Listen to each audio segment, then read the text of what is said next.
My name is Ken Olivier, and I'm a pulmonologist in the Division of Pulmonary Diseases and Critical Care Medicine in the Department of Medicine. So I see primarily patients with a lung disease called bronchiectasis, which results in chronic and recurring infections. So we spend a lot of our time dealing with lung infections, especially from environmental organisms such as the non-tuberculous mycobacteria, which requires a lot of thought and effort to treat in the patients that we see.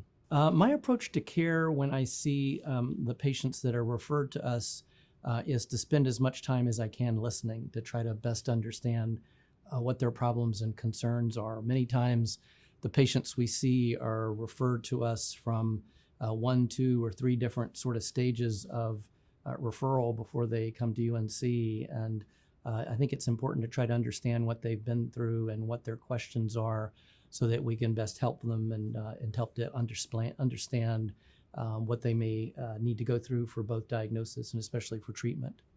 Yeah, my academic interests sort of span the sort of gamut of research that surrounds these conditions of bronchiectasis and non-tuberculous mycobacterial infections.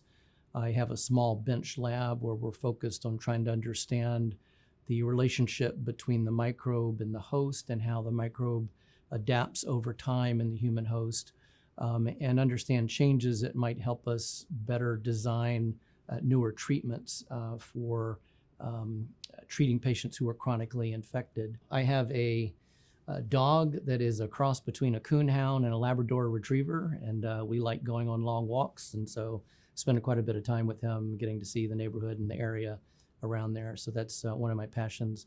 I also like camping, and there are plenty of opportunities for that in this area of North Carolina. Spent a lot of time after 9/11, both in Afghanistan and Iraq, doing critical care air transport, and learned quite a bit from that experience, and that's kind of carried forward in life since then. I've now since retired from the Air Force and working in medicine full time.